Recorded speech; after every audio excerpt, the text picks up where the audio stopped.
وعملتها واغنيه قويه جدا، وانا بغنيها عند حميد زمان في التسعينات. قال لي ايه ده الاغنيه دي شبه مش شبه، انا هاخدها.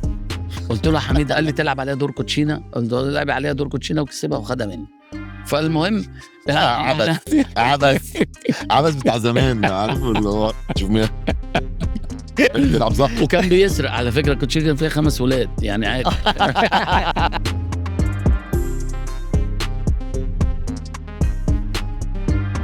ورجعنا لكم وحلقة جديدة من البودكاسترز، ولسه في الموسم الصيفي زي ما احنا شايفين. طبعا اكيد مش هنبقى في موسم غير ده، احنا قاعدين على الرملة هتموتوا تقلع الجزمة نفسي وحياة ربنا نفسي. لسه الصرف باين.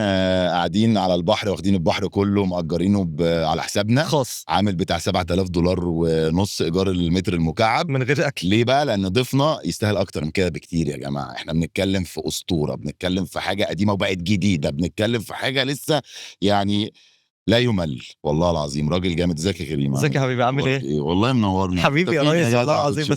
بس احنا بقى كمان عشان في الساحل وفي اسكندريه قمنا جايبين بقى ايه من جوه اسكندريه خالص. شيلي باغنيه من جوه اغنيه يا واد يا اسكندراني.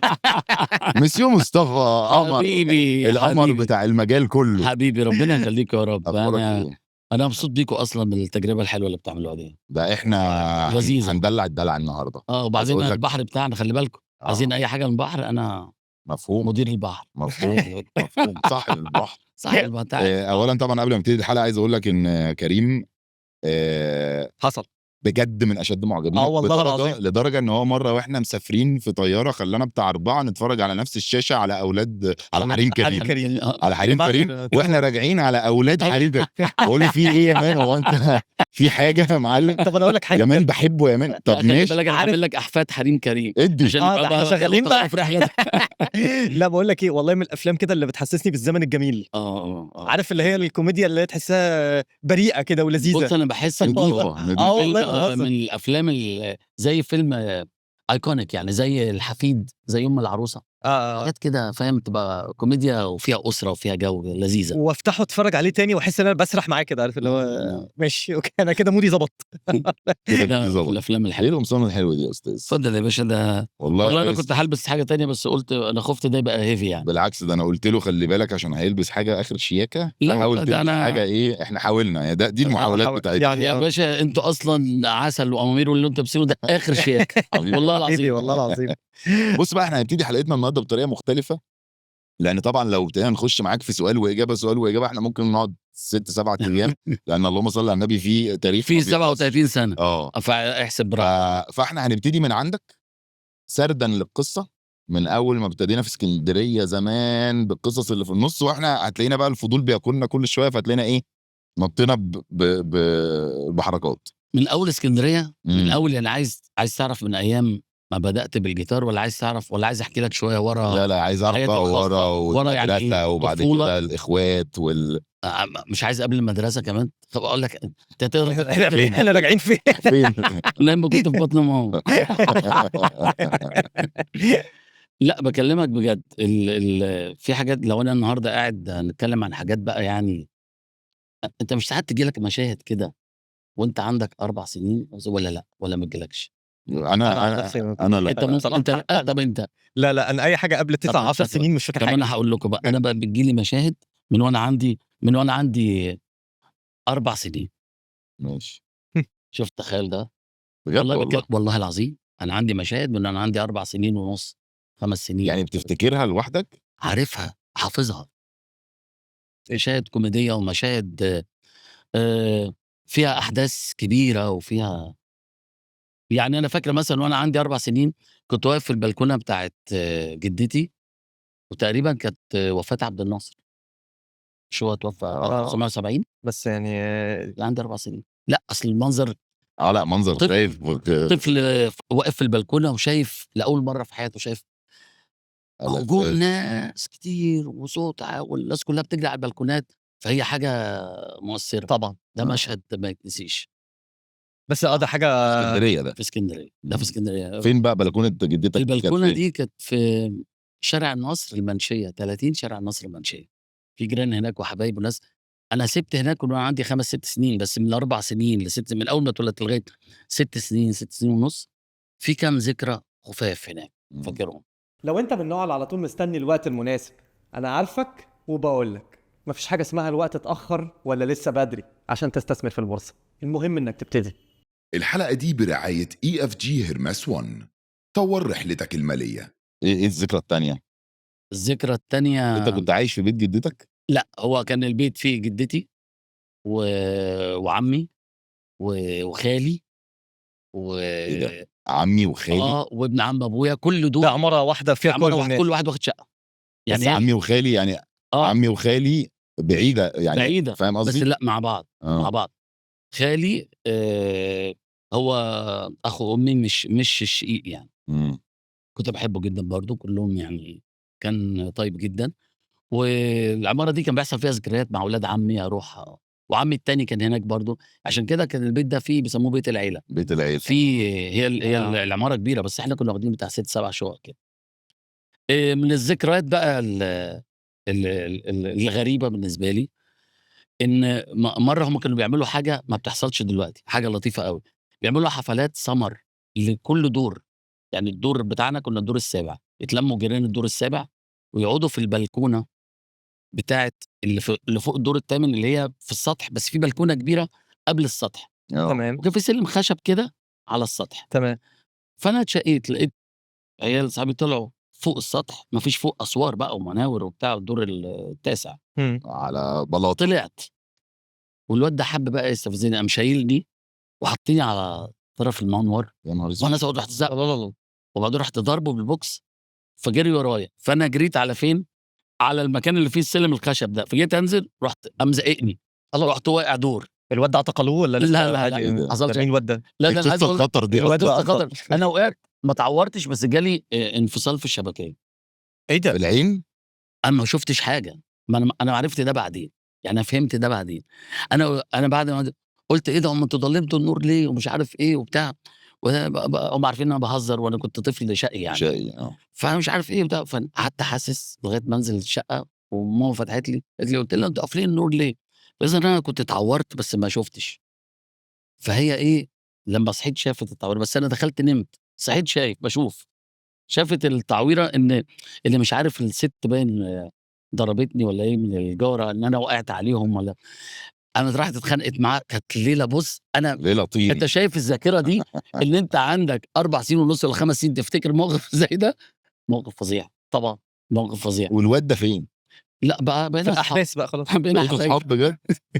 بس كنت هقول لك ادينا اسمه وعنوانه. بقينا حبايب. نظبط لا الظبط. بس من ضمن الذكريات الجميله بقى المكان، هقول لكم ذكرى فظيعه جدا.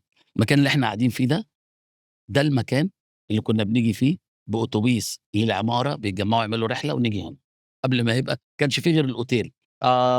كان في جبل هنا هنا هنا في فندق العالمين. هنا في فندق فندق العالمين عشان هو فندق العالمين ده يا باشا من زمان في مراسي. حاجه بقى. احنا كنا، دي كانت أبعد ده منطقة. اللي كانوا بيصوروا فيه افلام وحاجات. أنا كنت باجي وبنزل البحر هنا، ولغاية ما اتسلخ تماما ونطلع على الجبل اللي كان موجود ده. شوف الذكرى النهارده انا بصور وانا امال انت فاكر احنا قعدنا هنا ليه؟ حاجه. لا ده انتوا اخترتوا اختيار احنا جايبين احنا عارفين ان طفولتك كانت هنا، كانت في الرمله دي. لا ماشي. عندي سؤال عشان احنا مش اسكندرانيه بس. وخلي بالك انا اسئلتي دايما كده ما بتبقى بتيجي من حتت غريبه. انتوا اسكندرانيه، وزمان ما كانش زي دلوقتي. زمان البحر كان الكورنيش والبحر مفتوح والدنيا ليه بتركبوا اتوبيس تيجوا هنا البحر وانتوا عندكم بحر؟ والله فكره حلوه. اولا في فرق فظيع، ما حدش قال الجمله دي قبل كده، بس في فرق فظيع بين الميه هنا والميه في اسكندريه. فرق فظيع. اولا هنا النظافه يعني؟ لا في الكواليتي بتاع الميه والرمله. عشان كانت ساعتها كمان الميه هنا ما كانش في ناس كتير، فهتلاقي بقى الرمله خشنه ورايحه ناحيه الاورنج، مصفره شويه كده، عامله زي الرمله بتاعت البنى شويه. هنا الرمله بص بيضه وناعمه. الميه هنا شفافه، هناك شويه ممكن تبقى، بس ده طبيعي عشان هنا ده عشان مراكب وكده. هنا افضل مليون مره. لا مش عشان افضل كمان، كل ما بتروح بجد حتى لو ما فيش حد بينزل ما بتبقاش زي هنا. انت كل ما بتروح كده ناحيه مطروح لغايه مطروح بقى، وليه مطروح بقى يعني. لا مطروح خطيره. بحر في مطروح. بس انا ما كنتش متخيل ان الاسكندراني بيركب عشان يروح يصيف في حته فيها بحر. هي تبعه، بيعتبرها تبعه على فكره. احنا بنعتبر ان الساحل هو اسكندريه ده كله بتاعي يا كل جماعه. ده بتاعنا. احكي بص لنا يا عن جماعه اسكندريه بقى البحر زمان. ده، بص البحر ده مش هحكي لك بقى على البحر تصطاد طيب؟ بيصطاد انا سامع. ليه؟ طب ما تاخدنا معاك في رحله احنا نصطاد على فكرة. بس لما تيجي تصطاد معايا مش هاخد معايا لا حماده اخويا ولا مانو البروكشنيست صاحبنا طبعا. دول اشمعنى؟ اليوم لا دول والله اشمعنى؟ بوظوا لي بتاع وشهم وحش 3 4 يعني؟ لا بوظ كوميديين جدا اقسم بالله. يعني من ضمن المرات كنا رايحين نصطاد على لانش بتاع واحد صاحبنا، لان هم قبل كده اتضايقوا ان احنا خدنا لانش ودخلنا جوه. اما دخلنا جوه انا قلت اعشيهم، هي طقت في دماغنا نصطاد الساعه 3 الاول اصطاد، اكلتهم كبده وبعدين شربوا شاي بحليب فازر بطنهم ايه. دخلنا على المركب طبعا هم هيموتوا الصبح، ورغم ان انا جبت لهم برشام كده مش عارف بتاع بتاع دور البحر. وانا عامل بقى انا رئيس البحر بقى ايوه كتر بقى ريس.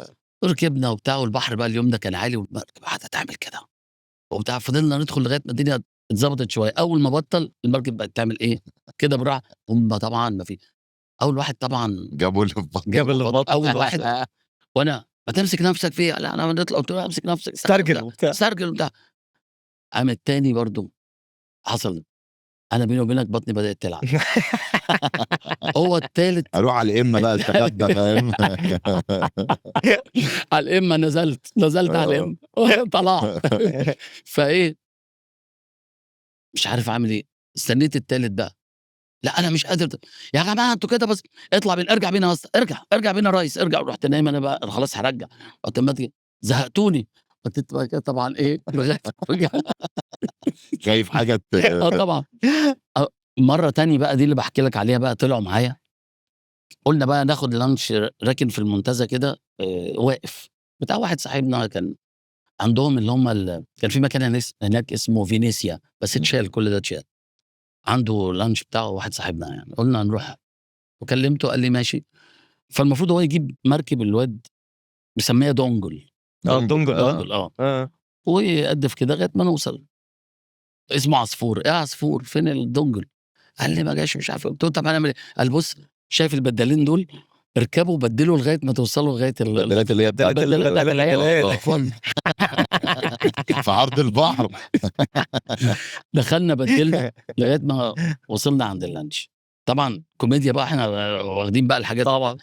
المهم مانو وصل قبلينا وطالع على اللانش، فطبعا وقف كده بيسند على اللانش فالبدال بيبعد فهو يقرب. هو الاول كان واقف عامل كده وهو واقف على البدال عامل كده لغايه ما قلت له يا تمسك في اللانش يا تسيب يا ترجع للبدال.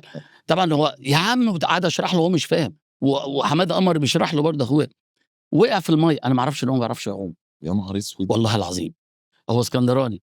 فبقول له استنى جاي لك والبدال قاعد يرجع لورا جاي لك.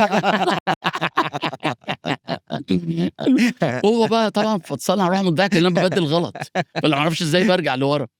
فطبعا هو لقى البتاع العوامه دي فتعلق فيها فقلت الحمد لله هيعيش. خلاص بقى. حماده اخويا بقى راح برضه فالبدال بتاعه وانا وراه يلا حماده بتاع حماده برضه البدال يبعد واللانش يبعد وقع نفس الوقعه اقسم ما بالله. اتعلمش من غلط المانو. ممكن مش ممكن ابوكي ده على فكره شغلانه.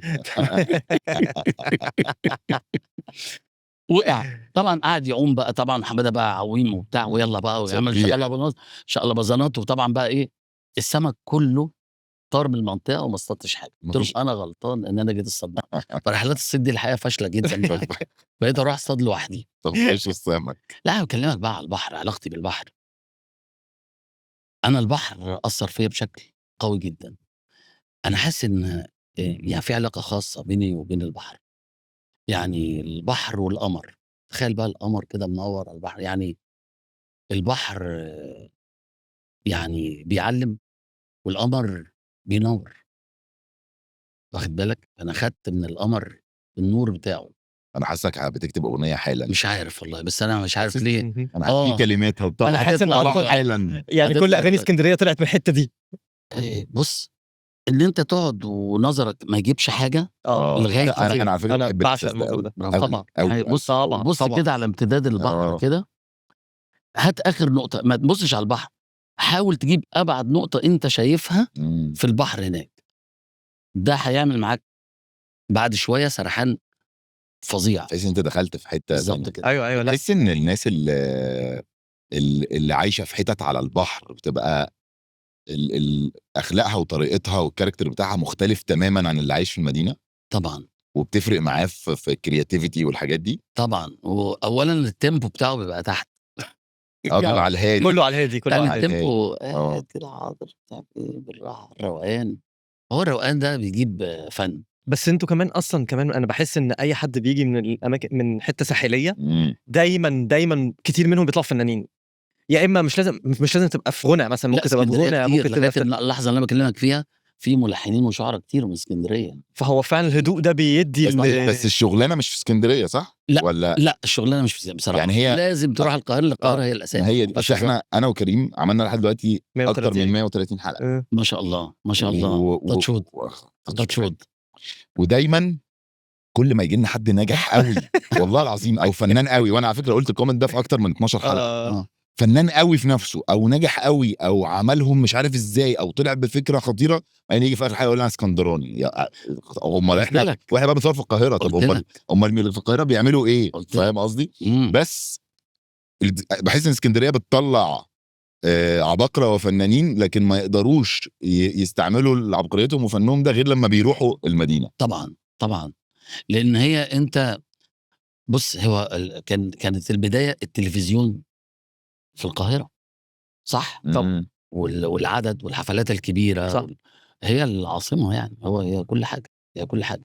فانت لازم تشتغل من هناك. انت ستيل في حته جزء يعني جزء صغير حتى كمساحه وكعدد وكامكانيات وكل حاجه. لا مفهوم جدا. هو بس ده ما يمنعش غير ان انا اقول لك ان والله بجد انا بص البحر بيعلى وبيوطى زي الموجه، زي اما البحر يبقى مثلا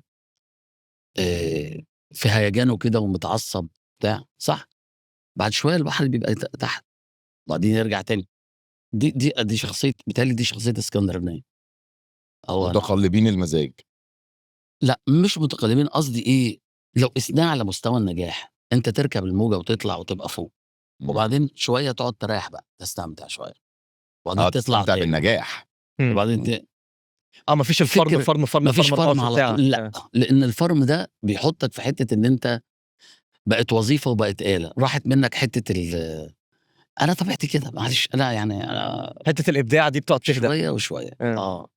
واخد بالك ما بقاش على طول قاعد فوق وناسي الناس كلها. لا انا عندي حاجات تانية عايز اعملها. انا عايز اقعد مع اولادي، عايز استمتع، عايز انزل اصطاد، الحياه كلها مش ما بتحسش ان انت لو ريحت شويه والناس انسى حكايه التنافس، انسى الحكايه دي خالص. الحكايه دي على فكره موضوع بص احنا اللي بنصنع الترند. انا خدت من البحر عنفوانه ومن القمر ده الضي بتاعه وبعمل شويه ترندات عادي موجودين، بس انا الترند اللي بعمله بيعيش. يعني انا لما اعمل اغنيه زي سكه العاشقين دي اغنيه انا عايز بعد 100 سنه الناس تقول كان في واحد بيغني جامد ايه ده، ايه اللي عامله ده يا عم، ده الاغنيه تفضل عايشه. ولادي مثلا يا اهليهم لسه بيتكلموا واحفادي واحفاد احفادي يفضلوا يتكلموا عن ان كان جدنا مصطفى قمر ده كان عامل فن ما تفهمش ليه الفكره دي موجوده عندي. هل كل الفنانين بتفكر كده؟ في ناس بتفكر تحت رجلها تعمل اغنيه النهارده وبعد 3-4 شهور الاغنيه راحت، او تعمل فيلم النهارده في فكره سخيفه بس ناجحه تتعمل. بس هو انا مش كده. انت يعني طول الفتره اللي فاتت انا كنت بحس دايما ان انت من الناس اللي بتعرف دايما قبل حتى بقى سيبك سوشيال ميديا وانترنت والكلام ده كله، كان دايما عندك طريقه ان انت تعرف فجاه تطلع ترند مثلا رقصه معينه، طريقه هزار معينه، فيديو كليب معين، فجاه تعمل فيديو كليب يرجع لورا، مش كان على طول عندك الحته بتاعت اللي هو أنا بقول انا اللي بصنع الموضه ما بتصنعنيش. كنت امشي عكس التيار. البس النهارده اعمل لكم حاجه غريبه كده وبتعمل اي حركات اي حاجه حلوة. خلاص يعني عادي. انا واثق في اللي انا بعمله وبحبه. يعني البس قميص بشكل معين مثلا عايز الناس تلبسه، بس بحاول على قد ما اقدر ان انا ما اعملش حاجه فيها تشويه اخلاقي او أو حاجة شكلها مش مضبوط أيوه، أو دي حاجة ودي عشان حاجة لو حد طبعًا. أخدك كمثل أعلى ما بالضبط. لأ، ما هو أنا الحتّة دي مش عندي، ما وهي الشهرة ينفعش. الكتير أوي دي، أصل أنت بقالك كتير أوي مشهور، أوي، هي دي كتير. مش يعني أنت لو رجعت بالزمن لورا وقُلت لك إن أنت هتشتهر نفس الشهرة بتاعتك دي تاني، تعيدها والّا تعيش بقى أمباليه كده وتصطاد لأ، الشهرة ممتعة. وممتعة ها؟ ما أقدرش أكدب عليك، وأي حد يقول لك كده قُل له أنت كدّاب. آه، الشهرة حاجة جميلة، الشهرة إن أنت تمشي بس خلّي بالك، الشهرة إن الناس تحبك، تسلّم عليك بحُب، وأنت تتعامل معاها تكون down to earth، وتحس إن البني آدم اللي قدّامك ده هو اللي ليه فضل عليك. طبعًا، حتى على فكرة مش كلام إنشا والله، والله ما كلام إنشا. أنا لو سألوا عني الناس، أنا يعني طبيعي جدًا، جدًا، جدًا، ما فيش ما تفرقش معايا راكب عربية إيه والّا معايا فلوس إيه والّا مش ده الموضوع. الحياة بس تعيدها تستمتع تاني، بالحياة. أعيدها طبعًا، أعيدها. طب في حاجة ما أعيدها كنتش بنفس تعيدها تفاصيلها بنفس يا باسم، التفاصيل دي؟ ما فيش مش عايز بنفس تجرّب التفاصيل. حياة من غير الشهرة؟ اللي هو كل الناس إيه ده هو ده أنت مش عارف ل إيه، لا، لا، لأ، أنا باحب الناس تبقى بتبُص عليَّ وبييجوا يتصوروا معايا وبيحبوني يقولوا لي إحنا بنحبك. ناس ما تعرفنيش يعني حكمت عليَّ وكوّنت شخصيتي من خلال مواقف ليّا، كلمتين قُلتهم، عملت حاجة. بالعكس.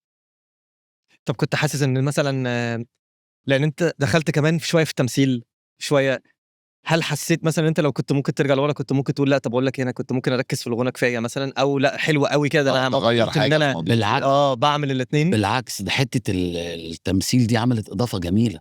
أصل أنا كنت بامثّل في الكليبات، بامثّل في سكة 20، بامثّل في أغنية سلموا لي، بامثّل حتى في حتى في الأغاني اللي باعمل فيها graphics كلّها كنت بامثّل، إمم. ما كنتش باطلع. فده نفعني وقتها بقى ما كانش في بقى حاجة اسمها trend على السوشيال ميديا. لا، كان لا، لأ. في مجلات بتكتب كانت trend برضه من نوع إمم. تاني. أيوه، أيوه. والناس برضه بدل ما تعمل لك لايكات بتعمل لك لايكات حُب، جوابات بتيجي لك وبتاع. أيوه. أنت عارف اللايك الوحيد اللي أنت تستحق إن أنت تعمله النهارده وأنت على السوشيال ميديا لازم تعمله لمين؟ تعمله لنفسك، بس بصدق. يعني تبقى متأكد إنك عملت حاجة بجد حلوة، صادقة، إمم. لذيذة، مضبوطة، ما تضحكش على نفسك. اعمل لايك لنفسك بقى. طب مصطفى عندي سؤال برضه عامل كده إمم. شوية، آآ أنت عدّيت على كذا مرحلة وكذا جيل. مضبوط، وكذا جيل في مشوارك الفني، مضبوط. أنت من القلائل اللي في الحتّة بتاعتكم اللي قدرت تكمّل أنت و3، 4 تانيين، مضبوط. تمام؟ إيه سبب إن أنت عرفت تعمل أولًا عملت النقلة إزاي؟ لإن النقلة دي بيتهيأ لي صعبة جدًا، لإن أنت جدًا. نقلت طبعًا. كإنّك نقلت من عالم لعالم تاني، إمم. بيتكلّم لغة تانية، بيعمل حاجة تانية، بيلبس فضائيين، رُحت لحتّة فضائيين، مضبوط. وفي نفس الوقت أنا عجبتني أنت بتقول إن أنت حبّيت الشهرة ومحترمها طبعًا، والناس بتحبك حابب ده، طبعًا. هل ده الmotive أو السبب اللي خلّاك تطلع بطريقة إنّك تفضل مكمّل كل ما حاجة تتغيّر أنت مكمّل برضه معاهم؟ بُص، الاختيار بتاع الأغاني واختيار مواضيع الأفلام، يعني اختيار المادة اللي أنت بتقدّمها، ده كان مهم جدًا من الأول. والحمد لله أنا ربنا خالقني كده. أنا باقدّم يمكن السينما فادتني كمان عن جيلي كمان، يعني ده عملت حقيقي، لي إضافة أعلى عشان إمم. ده كده حقيقي، زقّتني شوية لقدّام ده كمان. حقيقي. آآ أمّا أختار فيلم زي أصحاب والّا business في وقت كان الأغنية فيه المشهورة لولاكِ، وده رايح يعمل فيلم اسمه أصحاب والّا business وينجح، وبيتكلم عن القضية الفلسطينية. يعني فاهم أصحاب قصدي؟ ولغاية والبزنس ده النهارده كسّر تتفرّج على الدنيا، الفيلم طبعًا. كسّر الدنيا. ولغاية النهارده صح؟ آه. بقى لنا كام سنة؟ ما هو ده اللي باقوله لك بقى. اتفرّج على فيلم مثلًا زي الحب الأول، تقعد تتفرّج تشوف إيه ده؟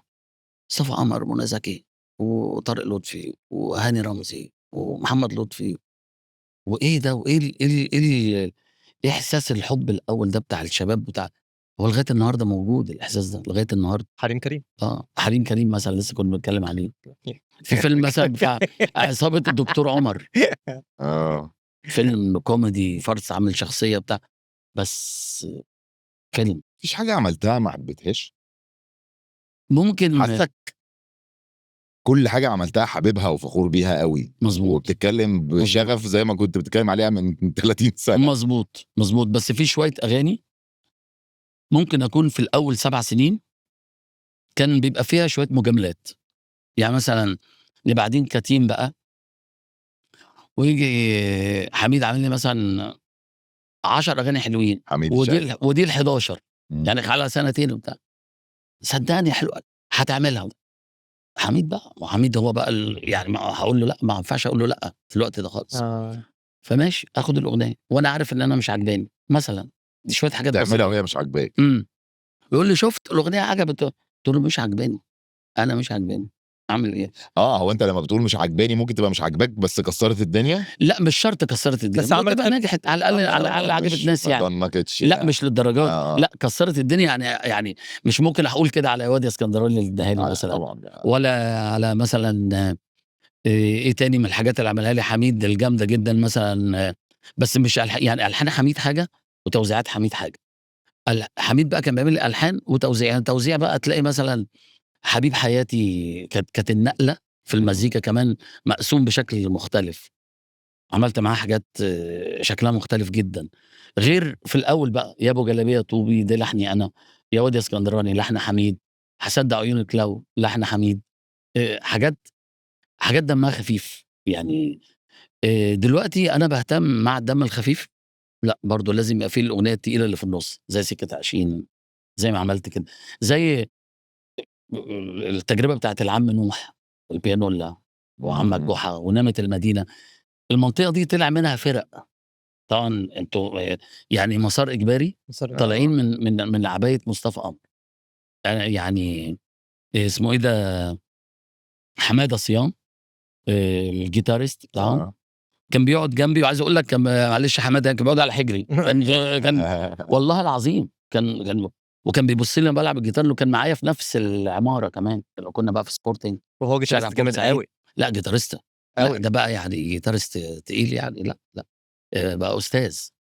فهم قال لي احنا طلعنا من الاغاني بتاعتك، كان يا مكان العم نوح رغم الجروح بخطي عتبة حينا، ومش عارف مين كمان كان قابلني من فرقة كايروكي تقريبًا، حد أو أمير عيد قابلته مرّة آآ وقالوا لي برضه إحنا أنت مأثّر فينا، أنا بافرح جدًا، انت مقصر في الكل. لأ أنا بافرح والله، طبعا.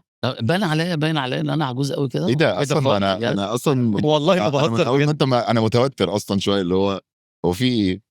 في حاجة. والله أنت شكلك صغير جدا. المتعهد ليّا صديق متعهد، فمش عارف يقولها كده إيه، بيسلم عملها إفيه كل ما يشوفني، يقول لي وأنا داخل الفرح بيقابلني، يقول لي أبوك فين؟ يالّا بينا، قال لي بابا فين يا قال حبيبي. لي مصطفى قمر. طب بتعمل ايه عشان تفضل شباب؟ والله بُص أنا باشكر ربنا، الحمد لله يا رب، الحمد لله، الحمد دي لله. حاجة دي حاجة ما لهاش، دي حاجة جاية من عند ربنا كده. بس ما فيهاش اجتهاد منك؟ لأ والله أبدًا. اكل، تمرين، لأ الأكل بقى دكاتره، أنا باعمل حاجة في فيتامينات، لا، لأ، حقن. لأ يا رب، بُص أنت وشّي فيه حاجة، أنت حاسس لا إن ما في انا حاجة عشان كده معمولة؟ بسالك عشان لأ أنا لأ، أنا مش دي الفكرة، هو لأ ما فيش مانع إن أنا لمّا أعجز شوية أو يحصل أي حاجة، أعمل حاجة آخُد مثلًا أحس بعدم نضارة آخُد filler، ممكن أعمل كده، إيه اه المشكلة؟ بس أنا حاليًا ما باعملش حاجة، الحمد لله. أنا باقول ممكن أعمل ده عشان يعني نضارة ايوه وشّي، ايوه دي ايوه. حاجة لو أنا عايز أعمل ده. بس أنا الحقيقة يعني لأ، هو الموضوع جاي من عند ربنا، حاجات بقى حلوة يمكن على عشان بعض. بالك مرتاح. والله والله ممكن، شكلك بالك مرتاح والله كده ممكن، ولذيذ، والله ممكن، وقاعد حاسس في والله فايبس ممكن، في كده فايبس. والله peaceful ممكن. كده، سلام، آه. في سلام. لا انا عايز اسال معلش بقى في حته بتاعت شويه بزنس الغنى آه. والعالم ده، الله لان دخلني في هو الاندستري. دخل في لانه حاجة في لان تصميم اصل آه. هو هيسال مين غيرك. بالظبط انت راجل تعالى. شفت مثلا ايام ما كان في شركات انتاج هي اللي بتبقى مسؤوله عن الالبوم، هي إمم. بعد كده فجاه في انترنت، في انت دلوقتي شايف ان اللي بيحصل دلوقتي النهارده هل هو مبدئيا احسن ولا لا؟ هل لما كان في شويه اكتر تحس كان البيزنس مرتب، اللي هو انت لازم عشان تطلع البوم لازم تروح مش عارف لشركه انتاج وهتعمل 1 2 3 تعبي لحد ما شريط. توصل تعبي شريط. والله. هل ده احكِ لي كده ايه الفرق ما بين الاتنين وانت شايف انهي اوقع؟ بُص يا كريم، أنا هاقول لك بجد، يعني جملة الأول بعدين نكمّل. خُش. أكيد الأول كان أحسن. فعلًا. زمان. أكيد الأول كانت الصناعة مضبوطة. أوكي. ليه؟ كان كمية البروباجندا الfake بتمثّل 15%، ما تقدرش تزوّدها عن كده، تمام. 20%. إيه دلوقتي البروباجندا الfake دي؟ هاقول لك أنا يعني إيه. إمم.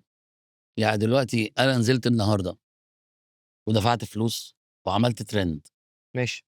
في حاجة ما تتعملش، دفعت فلوس، أوكي دفعت ماشي. فلوس. آه. وموّلت زقّيت الtrend. زقّيت، إمم. زقّيت. إمم. ده fake، كل ده fake مش مضبوط، أوكي. مش مضبوط. أنا فاهم قصدك كان إيه. زمان ما كانش في و مساحة إن يبقى في ومش fake هيعيش، كتير ما قصدك. فيش. أنت أقصى حاجة هتدفع فلوس في مجلة تاخد غلافها، أيوه مثلًا. أو مثلًا تدّي آه. فلوس كده على جنب عشان تطلع في برنامج يعني 5 دقايق مش المفروض تطلع فيه. آه. آه. ده عجبتني مش المفروض، بس أنت طلعت. والله. أيوه أنت قاعد برنامج تتفرج سياسة مثلًا الواد ده بيعمل إيه؟ يعني بُص تلاقي مثلًا برنامج سياسة متشاف أوي مثلًا ده، ففجأة يعملوا فقرة فنية عشان يطلعوا مصلحة. في نُص الأخبار. وعشان نهدّيكم بقى جايبين لكم يعني وكان بُص هي الفكرة معكم ومعانا هنا محمد حلبوسة هيغني لنا أغنية آخر بتجيب الأخبار. حد بقى ما لوش لازمة خالص. فهي دلوقتي بقى لأ، 80% fake، ده حقيقي. 20% بجد. 90 كمان. إمم. يعني أنا باقول لك يعني عشان تصدق أنا عمري ما فكّرت فيها بالطريقة دي. لأ هي صح كده، جدًا. هي كده والله، والله هي كده، هي لأن كده هو بجد. كمان اللي بيحكيه إنه زمان لمّا كان بيحصل حتى المشاهد كان بالنسبة له بيبقى غير منطقي، هو أنت بتعمل إيه هنا فعلًا، إمم. فاهم؟ لكن أنت آه، دلوقتي عشان 80% فأنت بتبتدي تشُك في نَفْسك، طب ما يمكن ده ذوق الناس وأنا اللي ذوقي مختلف. دي الجملة بقى المضبوطة، برافو عليك. أنت قُلت إمم. إنك العدوى بتاعة اللي حواليك. يا عم بُص ده معقولة ما تعرفش فلان؟ ده مكسّر الدنيا، أيوه مكسّر بالضبط. الدنيا ده في بُص إيه؟ جايب ملايين أهو. بُص يا آه. عم أخُش إيه واطلع إيه، مش ده الموضوع، مش ده الموضوع. لإن الحاجات دي بقت سهلة إن أنت تتنشر على السوشيال ميديا. أنا باقول لك اللايك الوحيد اللي لازم تعمله النهارده، تعمله لنَفْسك. يعني إيه؟ يعني تبقى صح. بس هو طبعًا. من الناحية التانية الميزة بصراحة إن بقى في مجال للشباب الصغير لو عايز يطلع يجرّب لوحده بقى. لوحده، إمم. أيوه. بقى في مجال لده. أكيد في مزايا كتير مش قصدي، بس أنا قُلت لك جملة اعتراضية بس يعني زمان في عيوب ومزايا، ودلوقتي في عيوب ومزايا إمم. طبعًا. المزايا إن أنت دلوقتي معاك تلفزيون بتاعك، يعني دلوقتي كان زمان كنت تقدر زمان عايز الناس تشوفك، لازم تروح مبنى ويشوفوا الإذاعة والتلفزيون بقى وتقف على الباب تحت وكده. لا دلوقتي أنت معاك تلفزيون بتاعك، إمم. لأ موضوع مختلف. هي صح، أنت دلوقتي تقدر توصل لكل الناس من إمم. غير أول فيديو كليب عملته إمتى؟ موقف مضحك والله. أنتم افتكرتوه مع بعض مش عارف. يعني؟ طب دخلوني في بس كده، حسيت ممكن تحكوا لي طب والّا هتقعدوا تضحكوا مع بعض؟ بُص حسيته افتكر حاجات هم لذيذة. 2 فيديو كليب ورا بعض. آه. أول واحد كانت أغنية يا أبو جلابية طوبي، وجه الأستاذ شكري أبو عميرة مُخرج في التلفزيون، قال لي: "باقول لك إيه، أنا هاصوّر لك الأغنية." قُلت: "هتصوّرها لي." ماجد أبو عميرة. لأ، شكري أبو عميرة. ماشي. كان مُخرج إعلانات تمام. و استعراضات وحاجات كده وتعالَ هاعمل لك الأغنية. فقُلت له: "ماشي يا أستاذ شكري." أنا طبعًا إيه، شكل الحاجات اللي كان بيصوّرها قُلت له: "لأ، أنت هتصوّرني." كان زمان فاكر المطربين اللي كانوا بيقفوا كلّهم بقى صوّروا كده، كلّهم دون استثناء، إمم. بيقف في الإستوديو ويقعد يعمل بإيديه كده، أيوه. وبنتين يطلعوا يعملوا كده ورا حد من ورا، كلّه على فكرة، أنا باقول كلّه، من أكبر واحد لأصغر واحد، أيوه ده عشان حقيقي. ما حدش يقول آه. أنا بقى صوّرت حاجة بقى أنيل من كده شوية. لأ كانت فيها كنت عايز أعمل فكرة، من زمان بافكّر أنا، قُلت له: "صوّرني في الشارع." قال لي برّه الإستوديو يعني قال لي: خارجي "طَب بقى. أنا معايا كاميرا النهارده." قُلت له: "عندي فرح بالليل." قال لي: "لأ مش مهم، تعالَ بس أنا معايا كاميرا دي حاجة." يا أمّا أنا ما قال: "أنت فين؟" قال لي: "تعالَ لي قدّام التلفزيون قبل الفرح بساعتين." قُلت له: "ماشي." جيت له وقال لي: "وهات فرقتك معاك." قُلت له: "ماشي." جِبت الفرقة وأنا لابس لبس الشغل، بدلة فراك كده اللي هو قصدي بتاع آه. حنطور، أقف صوّرني بقى على الحنطور شوية، وأنا راكب الحنطور، دي ما حدش شافها مش عارف، وبعدين شوية راح جاي موقّفهم كان في قدّام التلفزيون زي مركب كده، فأنا أقول مثلًا وين يا ليل يا ليل، فالفرقة واقفة ورا تقول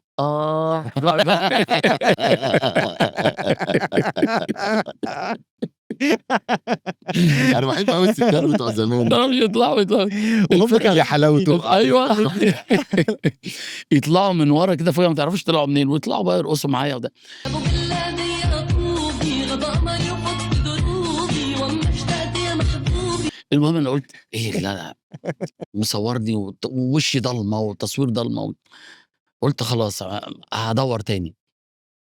كنا في سونار وكان كنت انا وايهاب توفيق وقبلينا محمد منير وحنان وهيصه. الشركه بقى شركه سلام سونار دي البدايه، دي البدايه دي اللي هو اللي بيسموها ليبلز دلوقتي بالظبط. صح؟ اول ليبل واهم ليبل مم. في الحياه. سونار سونار وبالسونار وبالانجلش سلام على كاسيت سلام. تلاقي الاعلان كان موجود لك على كاسيت سلام. اوكي. وكان المقر بتاعهم في ظهر القنصليه الامريكيه في بدروم على الارض تحت والله. وبتطلع كل الحاجات من البدروم ده والله. الاعلام فوق كده بس الشركه في البدروم. هو لسبب مش مفهوم نص استوديوهات الصوت تحت الارض.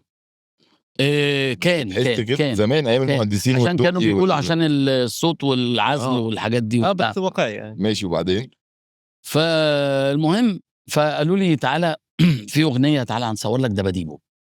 دباديبو دي كسرت الكوكب. هنجيب لك عادل عوض وبتاع مش عارف ايه وبتاع. هو اصلا قلت لهم هصور امتى؟ قالوا لي بكره. قلت له بكره ازاي؟ ايه ده الكروته دي في ايه يا جماعه؟ والله العظيم تدوني وقت. هم كانوا يظهر هيصوروا اغنيه لايهاب توفيق ففاتحين يوم فاتحين يوم تصوير لما قال لك بقى هات لي مصطفى والله لا ما قلتش الكلام ده قبل كده. وايهاب عنده باين مسافر او مش عايز يصور. فاكر كانت اغنيه ايه ايهاب؟ لا مش فاكر. مش فاكر بس لو جبنا بقى الالبوم وعرفنا السنين ودباديبو كان وقتها البوم ايهاب اللي قبليه ايه بتاع فممكن تفتكر حاجه منهم. فقال لي بص انا جالي عادل عوض بص انا هصورك تعالى. تصدق انا مش فاكر الكلام ده كان الظهر والتصوير بالليل ولا كان تاني يوم والله. فالمهم قال لي بص فكره جديده انت امور وحلو كده وبتاع مش عارف ايه هطلعك تعمل شعرك كنيش هطلعك ميكانيكي. كنيش ميكانيكي. ايه ده في ايه اقسم بالله لا انتوا لازم تشوفوها هتضحكوا لازم تشوفوها.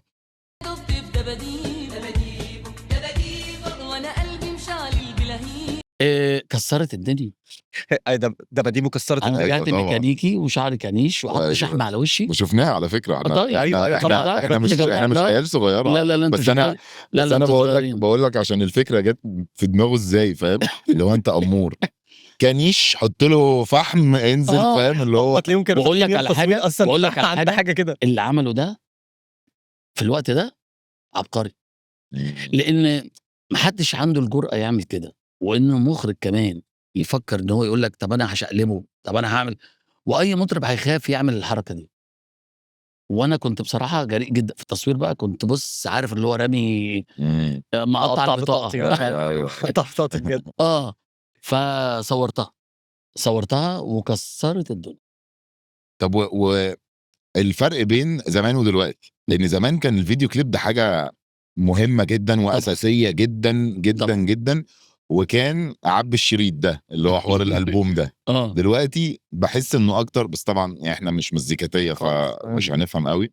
بس دلوقتي بحس انه اكتر سينجلز والفيديو كليب مش ما بقاش مهم قوي لان انا بسمع اكتر ما بتفرج على مزيكا. مظبوط. وبقى في انتاجات عالمية ومحلية كتير للتلفزيون انك تتفرج عليها فما بتبقاش عايز تقعد تتفرج على مزيكا. مظبوط. ايام زمان الكافيهات وميلودي والمزيكا كانت عايشة عليهم فاهم قصدي. طبعا انت قلت يعني تحليل المنطق.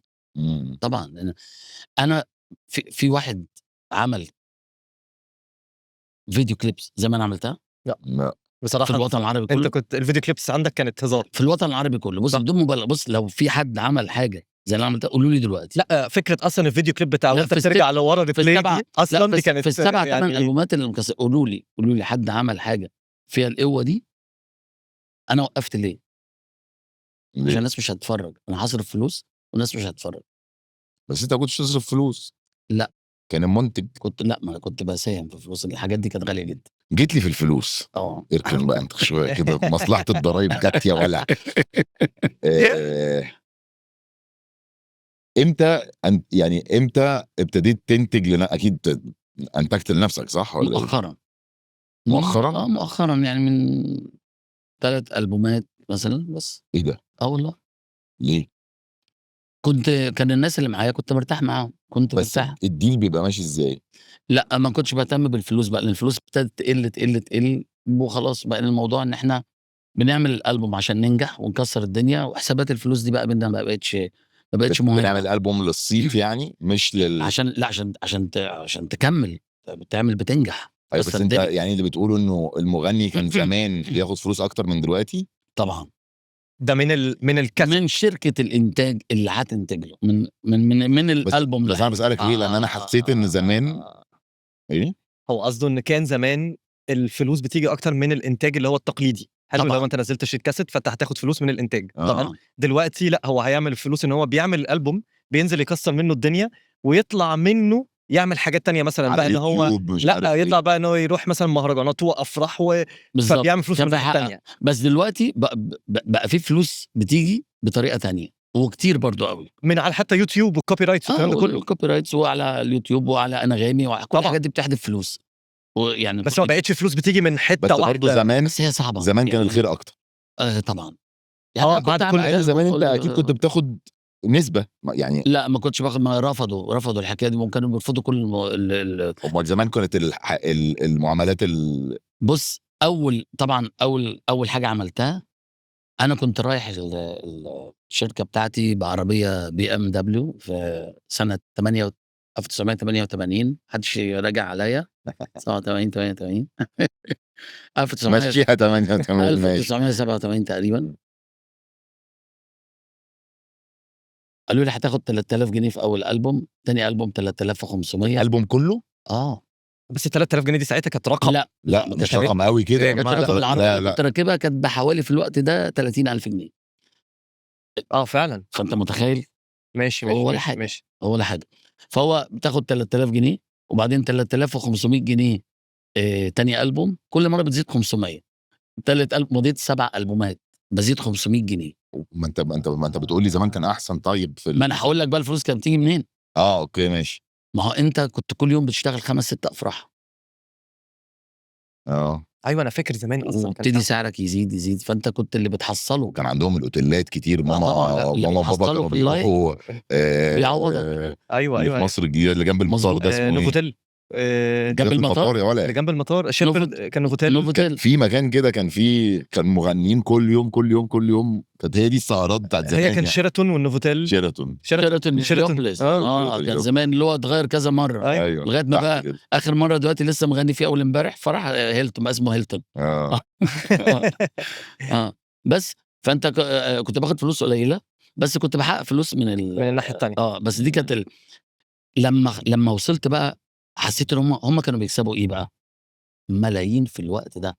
شركات الانتاج الشركة بقى. ما باكدبش، ملايين. ملايين ما باهزرش. وبتاخد 3000 جنيه. الشريط كان أول ما بدأ كان ب4، 5 جنيه وبعدين بقى 7، 6، 7، 8. أنت بتبيع، أنا الفرشة بتاعتي كانت حوالي 500,000 نسخة.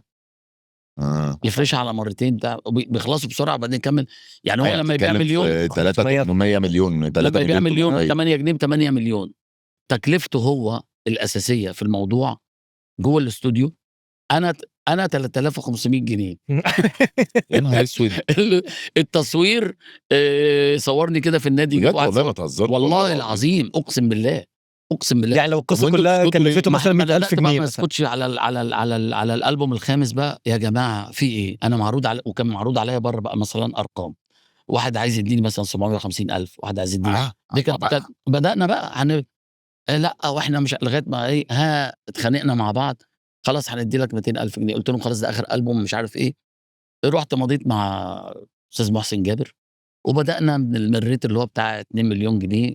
وأنا لسه بابتدي جات روتانا قالت لي أنا باقول أرقام عادي على فكرة، مش لا ما عادي. باقلقش. البودكاست ده لذيذ اهو. لأ ما باقلقش يعني ما الأرقام دي حتى دلوقتي ما بقتش أرقام يعني.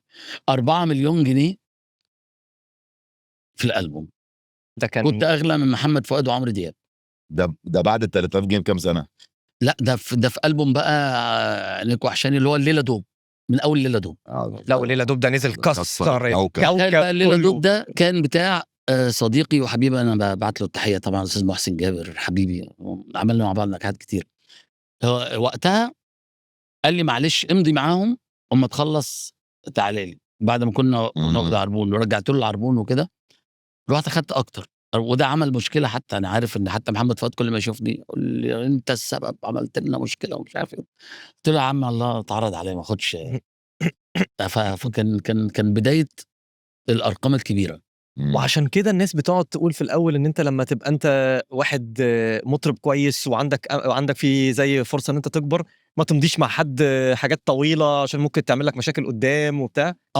كانوا بالضبط، عشان أنت تقدر تحصّل يفضل بعد كده. مربوط وخلاص. بس دلوقتي بقى التحصيل بقى عن طريق الحاجات اللي هي السوشيال ميديا. استنى بس عشان حلاوه. ماشي. كمل يا استاذ. فالمهم وصلت بقى الموضوع ال4 مليون جنيه دي، ده رقم ابن لذينة. رُحت ماضي إيه بقى 3 ألبومات معاهم.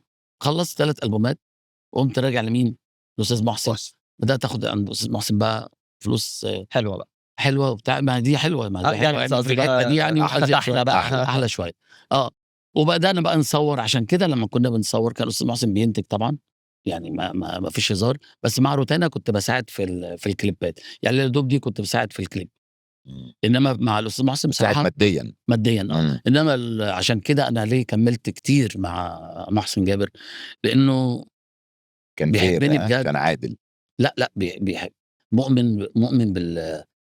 بالتجربة الموسيقية دي، ومؤمن بمصطفى قمر جدًا، و وبال وبالتميُّز بتاعه. يقول لك مصطفى ده خَط تاني خالص، ده حاجة. وعملنا مع بعض كليبات جامدة جدًا. عملنا حبيب حياتي، عملنا منايا، عملنا مين غيرك، عملنا ما باحبكيش وهنفترق، عملنا هنقول لسه حبايب. لا، بُص رُحنا بقى في حتّة تانية خالص، رُحنا في حتّة تانية خالص. طرنا بقى مع بعض طِرنا شويه. حلو ده. بس ده على كده فعلًا شركات الإنتاج زمان دي كانوا بيعملوا فلوس ما شاء الله يعني. كل واحد ودماغه. يعمل فلوس طالما بيفكّر وبيشتغل حلو، ما يعملش ليه؟ يعمل وينجّحك. إنما أنت بقى ما تفكّرش لوحدك، ما تفكّرش إن أنت كل حاجة. لأ بالعكس ممكن تنتج وتفشل. طبعًا وكان أكيد. عندك بقى عقل تجاري وقتها وانت صغير لما ابتديت تعمل الفلوس دي، ولا كنت مقضيها نجوميه وصرف؟ يعني الفلوس دي كلها كنت بتستثمرها ولا بتعمل بيها ايه؟ أصرفها. بتصرفها. ولا بُص هاقول لك أنا طول عمري والله بجد أنا باستمتع بالحياة. أنا باستمتع بالحياة. أنت عايز تعمل حساب بُكرة، اعمل حاجة صغيرة أوي، يعني مش مهم. ربنا هو أنت هو ايوه بس برضه ربنا ما بيقولكش اصرف كل فلوسك وما تشيلش لبكره. مش كله، لأ شيل شوية صغيرين، شوية صغيرين. ما كنتش بُص الوقت ده، عارف أنت ايوه احكي لي على الوقت ده بقى. الوقت ده أنت عايز تعمل كل حاجة. يعني عايز تغيّر في عربيات، تشتري هدوم، تسافر برّه، تصرف على ولادك، تودّيهم أي حتة، كل حاجة، تعمل كل حاجة. ايه اكتر حاجه مجنونه صرفت فيها؟ الفن، كنت باصرف على فني. أكتر حاجة مجنونة إن أنا في أوائل ال7 سنين الأولانيين دول لمّا كنت باخد 3500، جيت في season كمّلت 40,000 جنيه، هم دول اللي أنا محوّشهم، بمقام 4.000.000 دلوقتي.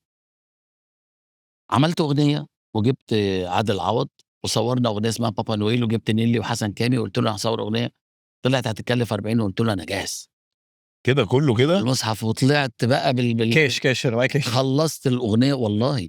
والأغنية مش في ألبوم، الأغنية مجرد image أنا عايز أحُط نفسي فيه. أنا أقول لك على حاجة، أول billboards، شوف الكلام ده بقى عشان الكلام ده موثّق.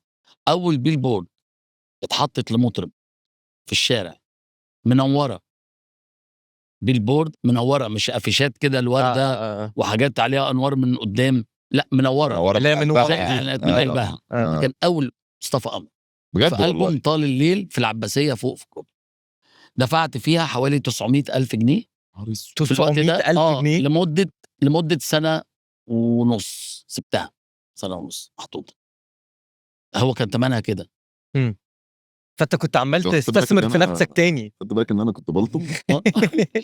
أيوه انا 900,000 اول مره حد جنيه. يخليني باقول لك إيه، فلوس الطم. احسب بقى. بُص يا باسل، طال الليل سنه كام وشفت 900,000 جنيه في الوقت ده. لا 900,000 جنيه في الوقت ده ده انت بتتكلم مثلا اكنك صرفت لك مثلا 10 مليون جنيه بالظبط كده. والاخر ما هو ده بقول لك ده الجنان بقى. انا كنت اصرف على فني يعني ببذخ. عمرك ما يعني فكرت تجيب مركب ولا طياره خاصه ولا كان حاجة قدامي مجنونة كان كده؟ قدامي واقول لا انا محتاج اجيب. لا يا عم اقعد كده معيش بتاع خلي. بس انت دلوقتي عندك بزنس تاني خالص. دلوقتي ما مش دلوقتي بقى لي بدات ادخل في فكره البيزنس من وقت قريب، يعني حوالي من 20 سنه كده. طب يعني بتستثمر يعني اهو. لا وما شاء الله قصه بدات الدنيا الفكره بدات الفكره في موضوع ايوه الكافيهات كلاسيك روك. كلاسيك روك. بدات اعمل فكره الكافيهات دي من 20 سنه. يعني يقول لك المطربين عاملين موضه، لا كنت لسه هقول لك انتوا أنا ليه عامل- كلكم بتفتحوا كافيهات؟ انا عاملها من 20 سنه. انت اللي ابتديتها. من 20 سنه انا. وكان في خالد عجاج. لا وخالد عجاج كان عامل حاجه كده، عمل حاجه صغيره كده، قعدت شويه وقفل. بص انا مشيت فيها بعد كده لان انا بحب 3 حاجات. اكيد بحب المزيكا صح، فاي مكان هعمل فيه انترتينمنت وهغني في المكان بتاعي، وانا مش المفروض اغني في ريستوران، بس اغني في مكان. بس مكانك ده قصه تانية. مكانك ده بتاع بيبي والناس بتاعك جايه يعني الناس جايه تقعد معاك زي مارك وولبرج بيروح. وولبرج هو ما بيغنيش بس بيروح بيحضر في الوولبرج بتاعت محلات الساندوتش البرجر بتاعته، ويقفل ويقابل الناس يصور معاهم ويعمل مش عارف ايه. كيني روجرز من فتره، كيني روجرز كان عامل كافيه اسمه كينيز او روجرز حاجه كده مش فاكر. روجر غالبا صح، روجرز صح. هو ده. بص من امتى بقى؟ بس انا عندي بقى فانا بتعلم. انت دايما كنت بتتعلم من اللي بيحصل بره، لان انا بتهيالي انا ده احساس من اللي انا شفته في الفيديو كليبس بتاعتك بالذات، ان انت كنت متاثر قوي اجانب وبتاع وكنت متاثر وكان عندك ان انت بتحاول عندك شويه فعلا. حته اللي هو البوب كلتشر دي اللي هي بالظبط. انا بيسموني مطلعين عليا كينج اوف بوب، كينج اوف ارب بوب، مطلعين عليا دي. اصل انا كنت عاشق إلفيس بريسلي وبعديه مايكل جاكسون. دي التجربه بتاعتي العالميه في المزيكا، يعني مش في هنا محليا كان محمد فوزي وعبد الحليم حافظ. عبد الحليم أذى ألحان وأغاني كلاسيكال وإحساس ورومانتك وبتاع. فوزي شقاوة وخفة دم وألحان رايحة في حتة. ده كان عبقري الراجل ده، الله يرحمه. الله يرحمه. ألحان كانت جميلة. فأنا دي التجارب بتاعتي، عشان كده كنت بميل للتجربة الغربية أكتر شوية. عايز يعني أدخل جو الخواجة في المزيكا بتاعتنا شويه. ايوه انا كنت بحس ان الالبوم كان دايما بيبقى فيه اغنيه او اغنيتين بوب اللي هم واخدين شويه من هناك، ودول اللي كانوا بيعملوا الترند المعين. بالظبط. وبقيه الاغاني اللي هي الاغاني اللي فيها الاحاسيس زي سكه العاشقين زي برافو عليك. لازم صح. ما تيجي طب نلعب انا ممكن نلعب لعبه بالظبط. انت جبت اللي انا كنت بفكر فيه بالظبط. ممكن نلعب لعبه صغيره كده يلا بينا بيها الدنيا. عشان هو لما قال دلوقتي لا يعني هو خليها بقى اللي هو قاله فاهم يعني. هو قال لك انا بحب محمد فوزي وإلفيس بريسلي ومين تاني وعبد الحليم حافظ ومايكل جاكسون. ماشي. فاحنا هنقول لك على اغاني بتاعتك تغنيها بطريقتهم بجد. طب اجرب. تعال نجرب. حبيب حياتي. حبيب حياتي بطريقه مين؟ تنقي انت عشان ما بقاش فوزي. ماشي. فوزي كان يمسك السيجاره كده. كان جميل، بعشقه.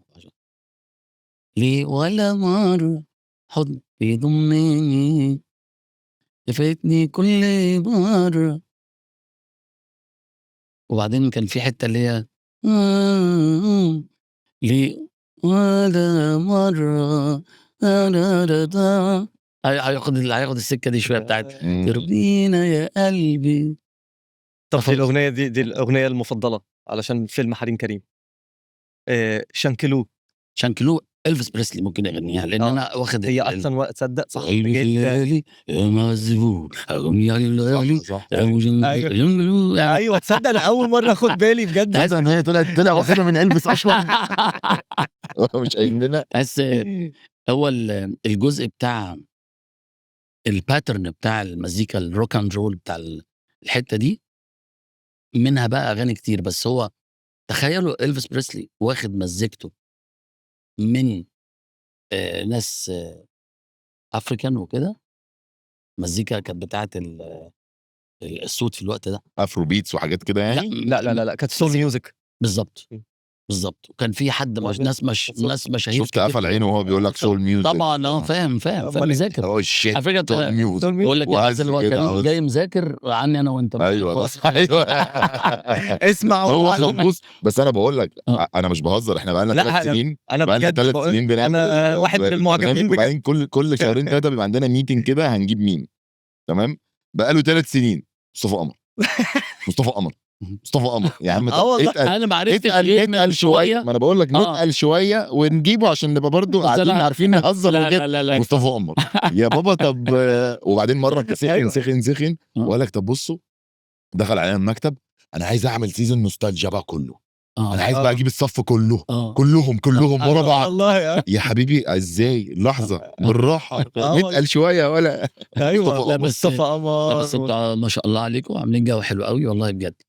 انا شفت كام حلقه كده حاجات حلوه وتجربه ناجحه جدا ما شاء الله شكراً. ما شاء الله ما شاء الله. يا رب يخليك. احنا بنحاول نواكب المستقبل احنا كمان. لا انتوا عاملين شغل مظبوط بصراحه. ودلوقتي ايه اللي جاي؟ انا عارف ان انت يعني كنت بتقول انه في دلوقتي بعمل بزنس ألبوم. بتعمل ألبوم دلوقتي.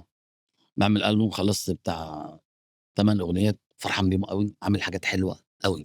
انتوا هتيجوا الاستوديو تسمعوا انتوا الاثنين. يا ريت. ايه ده يا ريت. والله إيه ده؟ من اللي جايين بتهزر؟ دول. لا، والله لا، لا تسمعوا قبل ما نروح ينزل. دلوقتي اصلا هنقفل الحلقه دلوقتي. سمع ناخد يلا بينا يا جماعه. يا جماعه بسم الله الرحمن الرحيم. بتهزر؟ هنطور واحده تعمل كده. قوي. ومواكبه العصر ولا على قديمه؟ لا مفيش حاجه اسمها كده. مش هسمع على قديمه. لا مفيش حاجه اسمها كده. لا طبعا انا بتاع الجديد. راب يعني ولا ايه؟ لا مش شرط مش شرط يبقى فيه. مش شرط، بس مش كل. بص انا قلت لك حاجه، قلت لك احنا بنصنع الموضه لكن الموضه مش بتصنعنا.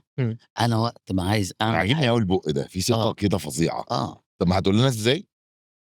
في سر للموضوع الحكايه اللي هو انت بتقول انا اقدر اعمل ترند، انا اصنع الموضه. انت مدي ستيتمنتس كده قويه، هل ليها؟ عاوز اقول لك على حاجه. الترند ده اسهل حاجه في الدنيا. انا عملت اثبات كده بحركه بسيطه جدا. والله في واحد صاحبي كان قلت له تحب اعمل لك ترند دلوقتي ويكسر الدنيا وهنزله دلوقتي. كنا في محل بيبيع سماعات، كنت انا وولادي. قلت له اعمل، قال لي يا بابا ايه مش عارف ايه وبتاع، وكان معانا واحد صاحبي معقول. قلت له طيب. فهم انا كنت سامع اغنيه عمرو دياب شغال، قلت له شغل اغنيه قمر. اصل انا لقطت كام. ايوه شفتها شفتها دي حلوه قوي. ايه ده مش شفتهاش دي. لا عمل فيديو مشير. قلت له بيقول له قمر انت حلو بيقول لي عينيك حلوه يعني هو بيقول لي عينيك حلوه وروحك حلوه. فقلت له شكرا يا ريس. وباركت له على الالبوم في حركه. الناس كلها بتكلمني كاني منزل ما ده بتعاكس عمرو مش عارف ايه، حركه لطيفه.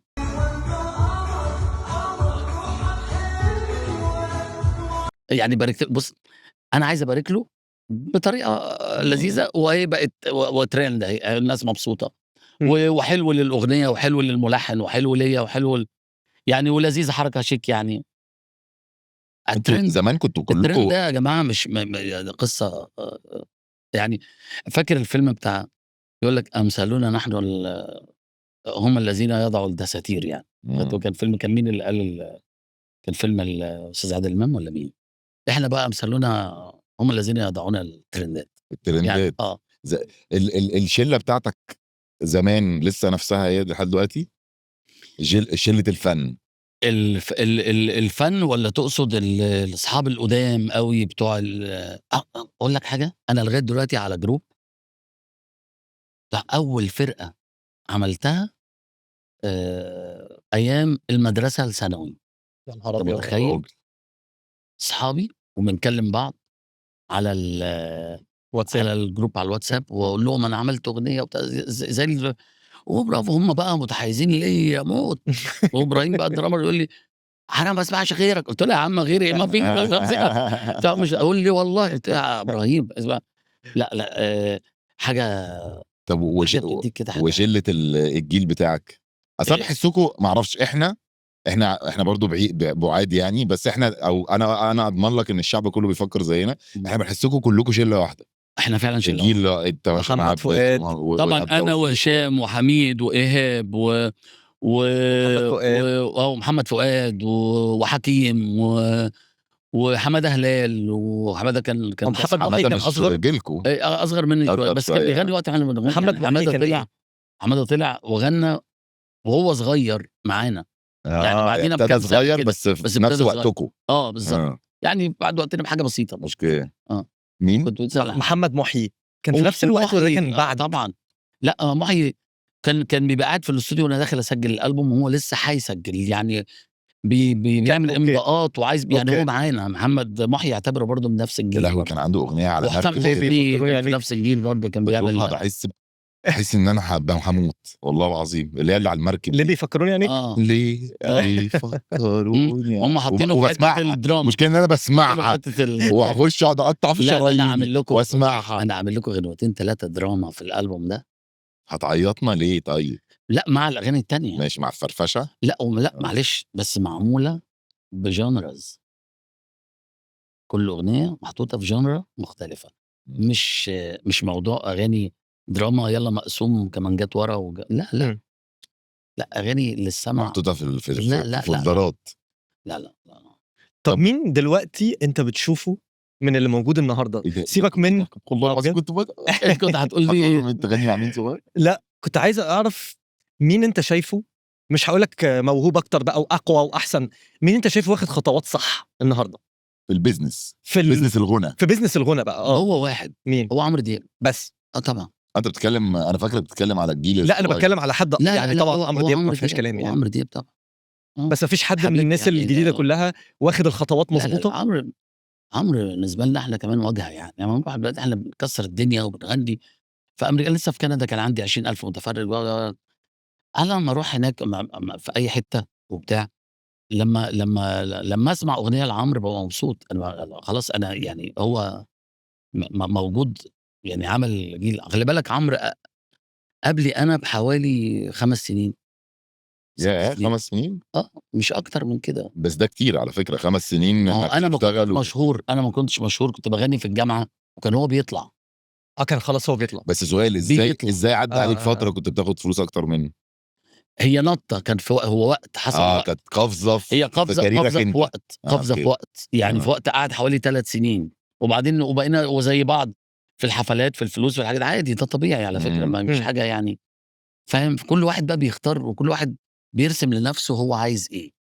انا قلت لك انا زي البحر. انا بطلع الموجه واقعد وبعدين انزل اريح شويه وهطلع الموجه وانزل اريح شويه. انا زي البحر.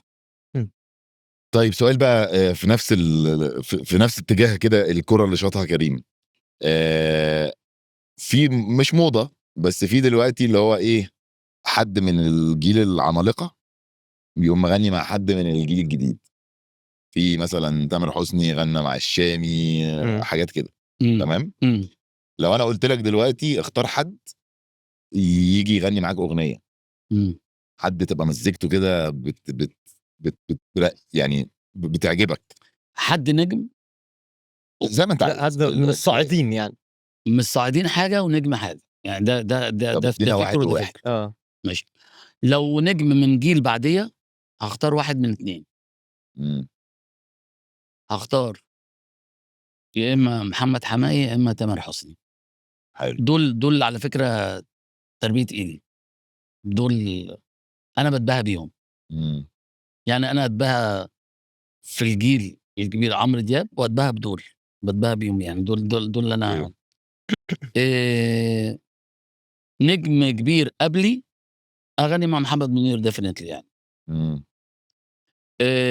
او كيني روجرز يعني ممكن يعني او الفيس. او الفيس هو عايش او مايكل جاكسون. هو عايش ولا توفى؟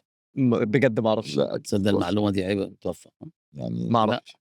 ما بجد. هو لنا اعمل لنا سيرش كده لنا سيرش عشان ما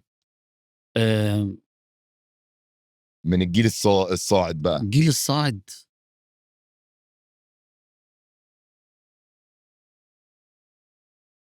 طب اديني اسماء عشان انا بتوه. في مثلا هقول لك اديني حد توليت ويجز مين تاني المخ كله راح في انت عايز أنت تجربه. لا ويجز دي هتبقى تجربه خاصه، هتبقى مختلفه، بس ده ما يعتبرش ليه ساعد برضه. شرنوبي شرنوبي صوته حلو جميل، انا بحبه.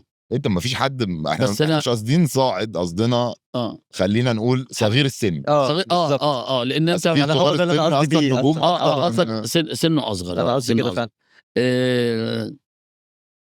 على فكره انا ممكن اعمل مع توليت حاجه، انا حاسك اصلا لان هو اصلا جيتارست وانا آه. بلعب جيتار، واكيد احنا هنعمل حاجه في جنرا كده لذيذه يعني. ده انا ممكن اشوفها. حاسس طب انا إن عندي إحنا- سؤال حلو. حاسس- جوجي، سؤال. جوجو جوجو اه لو عايزه بابا يغني مع حد دوات، تختاري مين؟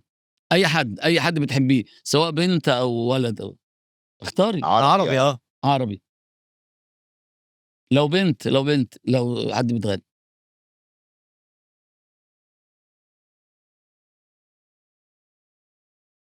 مروان مروان بابلو او ويجز. ويجز. ده مروان اسكندراني برضه. اسكندراني حبيبي. ده اسكندراني يعني قوي. أنا- اسكندراني اسكندراني قوي. انا من الراب ده كله. مروان برضه ده أتحيز مع- اسكندريه ايوه بقى يا اخي يا اخي ايه ده؟ انا بحب ويجز جدا وبحب مروان جدا، الاثنين ده حبايبي يعني.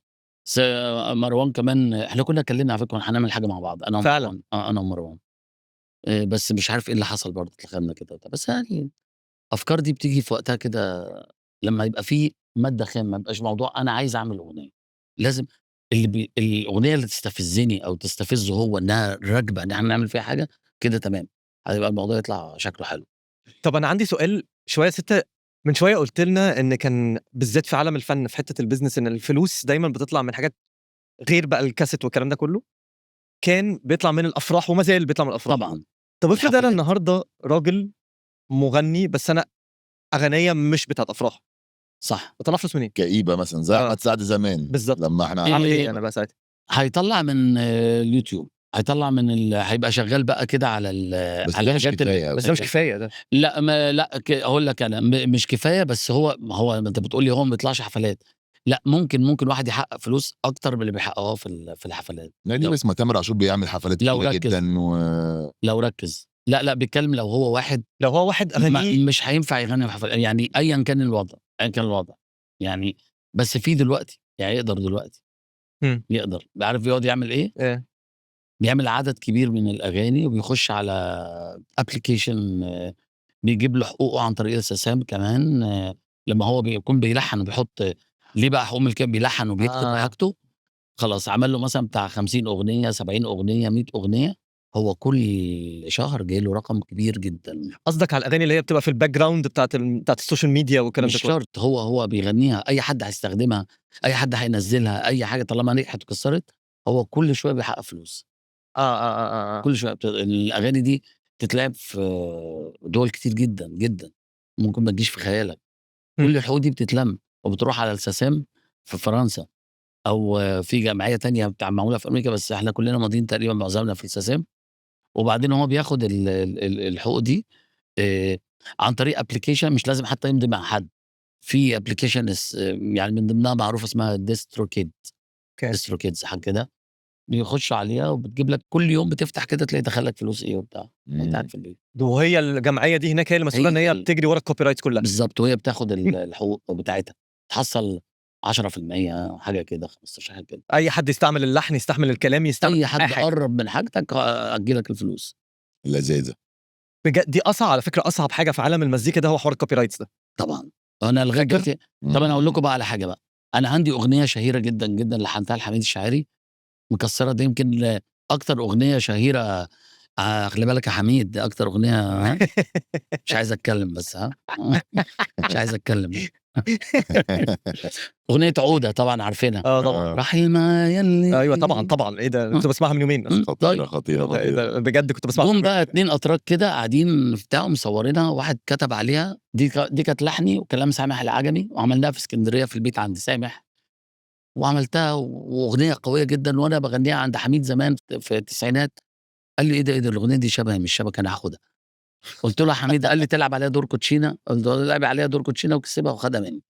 فالمهم عبث بتاع زمان، عارف اللي هو شوف مين بيلعب صح. وكان بيسرق على فكره، الكوتشينه كان فيها 5 ولاد يعني عادي. جاي تقول طول دلوقتي عمره بعد بيسرق ما كده. طول عمرك بتسرق في كوتشينه يا حميد. اخد بالك؟ فالغنوه فجاه لقيت 2 اتراك، واحد كاتب عليها لحنه ومنزلها وعامله ملايين على اليوتيوب لحنه، وعامل كلام بالتركي. وحاليا انا لسه ببتدي، شوف بقى البطء بتاعي، اشوف حقوقي واجيب المحامي ويكلم حد في تركيا دي فلوس كتير جدا رايحه مني، فلوس كتير جدا حوار برضه كده كتير. حوار مم. احنا اصلا كنا بنحاول في فتره ما، كنا بنفكر نعمل برنامج عن المزيكا. حلو. ده انت لازم موضوع الحقوق ولا إحنا إيه ده؟ اتبهدلنا اصلا اتبهدلنا أصلاً. الفكره نفسها تعبتنا. فيها بقول لك ايه، فيها تفاصيل كتير جدا آه. عشان تعملها، فيها تفاصيل كتير. حقيقه حتى وشركة مطرب مش عارف هيجي لنا إيه لازم ياخد وحقوقه حق الاول، وإيه. ياخد تمامه من قبل. عشان تحط اغنيه او تحط بتاع شغلانه. يا لهوي، حتى لو هو هيغنيها كده عادي، لا لا لا لا لا لا لا, انت لا. عارف تعمل ايه؟ تعمل برنامج مع شركه انتاج كبيره عندها أيوة الكتالوج بالظبط. بتاعها، آه. وتعمل صناع. مع او استاذ محسن جابر. مم. ده خد كل حاجه بقى، كل حاجه. كل حاجه على الجاهز. او صوت الدلتا برضه يعني قصدي ممكن تعمل على فكره مجموعات، ممكن على فكره بالاتفاق مع ده مجموعه حلقات، باتفاق ده مجموعه حلقات، كده هتبقى تمام قوي. بس هو لا، والمشكله انك طلع ان كل مغني، لا في مغني ممكن يكون اللحن مش بتاعه، فلازم ياخد لا لا لا ايه ده لقيت نفسي الموضوع عمال يبهوأ بقى يمين وشمال. لو معاك شركه انتاج تمام. طب تحب تشوف مين على البودكاسترز؟ حلوه دي. عمري سألت بقول لك السؤال ده جميل قوي اصل والله. هتبقى انفيتيشن منك ليه بقى، انا ماليش دعوه. مني ليه؟ هشوف مين؟